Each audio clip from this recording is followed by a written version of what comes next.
The Trump administration is planning to introduce stricter criteria for addressing good and moral character requirements on citizenship applications. It's causing a lot of concern about reviews for people seeking naturalization. Jean Reisz is a professor and co-director at USC Gould's Immigration Clinic. She's joining us now to talk about this proposal, these changes that could end up impacting a lot of cases. Thank you for being with us this morning. We appreciate it. Can you go ahead and break down what they're calling these good and moral characteristics?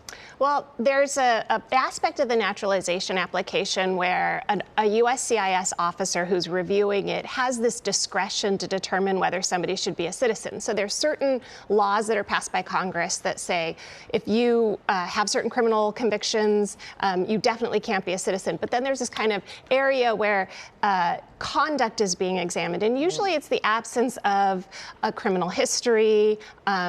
Historically, other factors that have been looked at is, do you pay child support?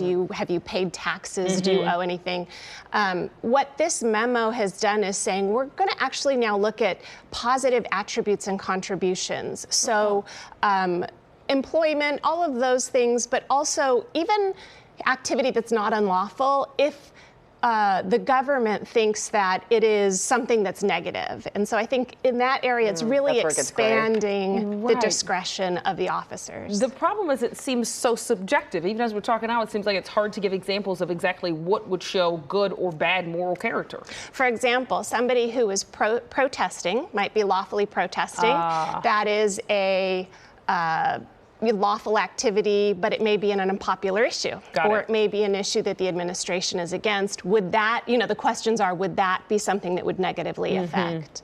The administration has said they want the best of the best to be citizens, but again, it's kind of this gray area as to what that means to this administration. Do you see more appeals getting denied, or, I think what we're going to see, there is a way to appeal a denial of naturalization if the government's not following its own rules.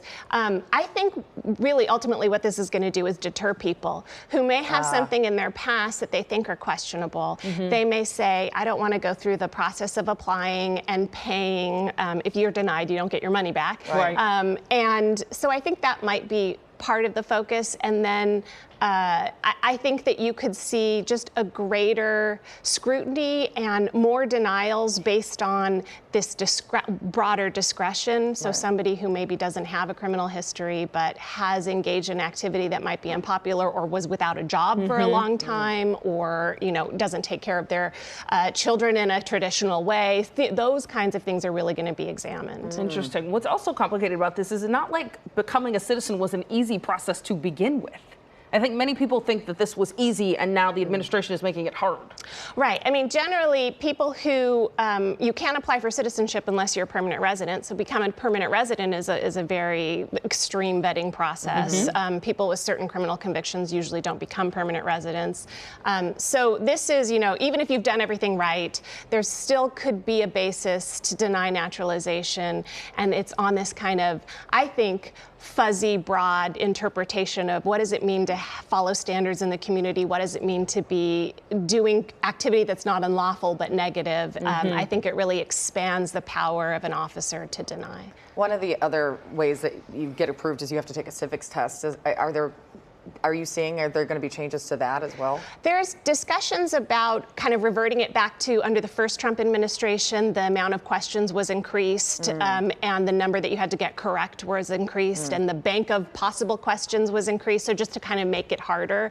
There's also been discussion about changing the English language portion of the test. Nothing's concrete, but I wouldn't be surprised if we kind of revert back to what the Trump administration did the first time around in 2020, which is just to make more questions and kind of increase those that have to be right. But it's definitely this kind of switch in welcoming people to the U.S. who have kind of lived and stayed out of trouble and followed the laws to, we're really going to look at the type of person you are and just make it harder all around. Yeah. Those questions are hard. My husband went through the process a couple of years ago, and I didn't know half of them. So if you're going to increase them, they can be very tough. Right. Yeah. People really have to study, and yeah, I think that you're right. I think that we, if you check to see if people who were citizens in the U.S. and lived in the U.S. and, had education in the U.S., those questions aren't easy.